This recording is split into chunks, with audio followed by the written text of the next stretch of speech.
words of our Divine Mother from the book The Mother, Notes on the Way, Volume 11, page 258, date 9 June 1971. Our Divine Mother says, there is a rush of adverse forces, a mad rush, but the response has started coming.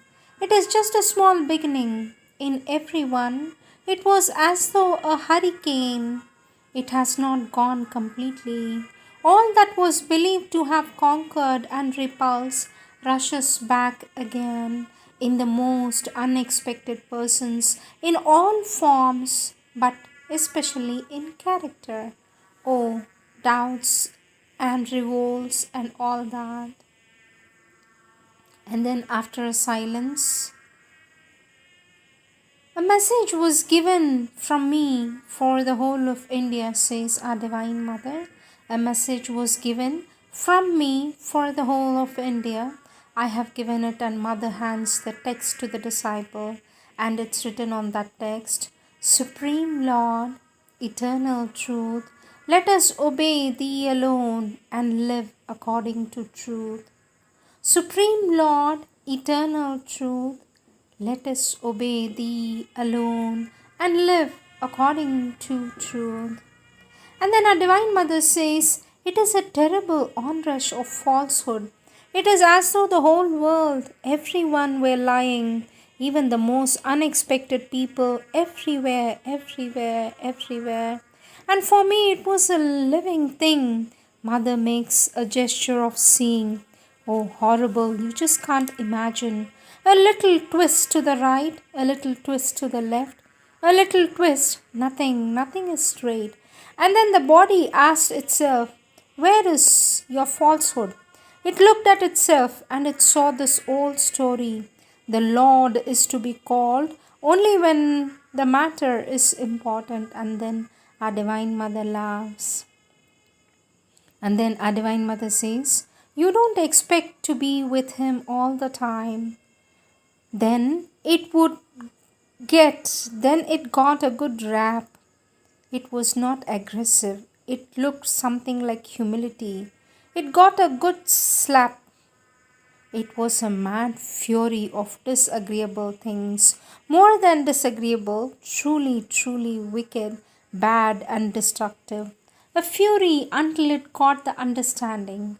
Then this feeling came in the whole body, in all the cells, everywhere, all the while. It reached such a point that I was not able to swallow when I was eating until everything got the understanding.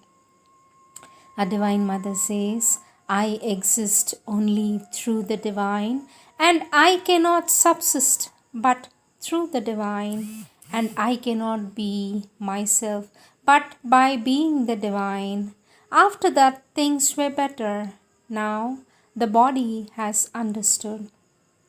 And then one child says, Sweet Mother, I have the feeling that the destiny is bad. For that our Divine Mother says, no, it is not true. This is the part of the falsehood. It is this falsehood. There is no bad destiny. It is a lie. It is a real falsehood. It is not true at all.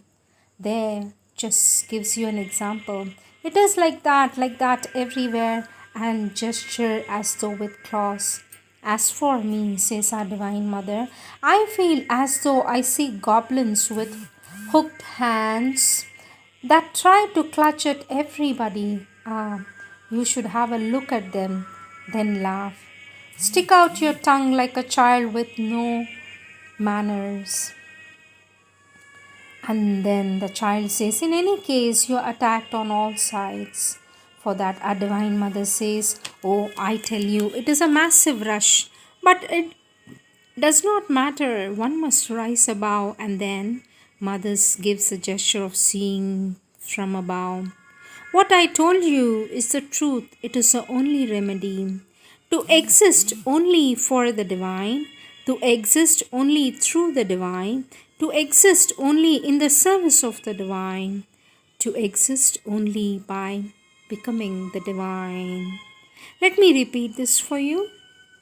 To exist only for the divine, to exist only through the divine, to exist only in the service of the divine, to exist only by becoming the divine. There you are, says our mother. And then our Divine Mother says, there is no you. There is no one must wait. There is no it will come in its time. There is no all these things very reasonable do not exist anymore. It is that. And then our Divine Mother brings down her fist like a sword blade. It is that. It is that in spite of everything, the divine alone. All this rubbish of bad will and revolt and all that. And then our Divine Mother lifts a stiff finger. That must be swept away. And that which says that one shall be perished or be destroyed by that is the ego. It is Sir Ego that tries to be taken as the true being. But the body has learned that even without the ego, it is what it is. Because it is that by the divine will, not by the ego. We exist by the divine will, not by the ego. The ego was a means for many centuries. Now it is worth nothing. Its time has passed now. Mother brings down her fist. Consciousness. It is the divine power. It is the divine action. It is the divine individuality. It is the divine. And then our Divine Mother says, and the body, the physical body has understood, felt very well. It has realized, understood that this sense of being a separate individuality is altogether useless. Altogether, it is not at all indispensable for its existence. It is wholly useless. It exists through another power and another will, which is not personal. It is the divine will, and it will be what it should be only the day it feels that there is no difference between itself and the divine.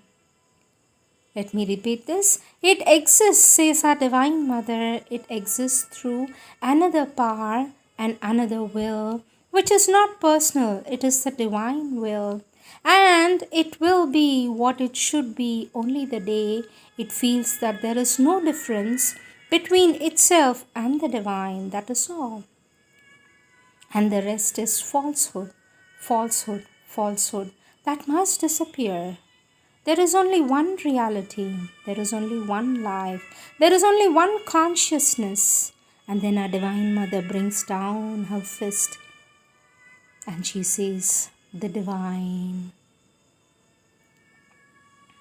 Our Divine Mother says, there is only one reality. There is only one reality. There is only one life. There is only one consciousness. One divine. These are the divine words of our Divine Mother.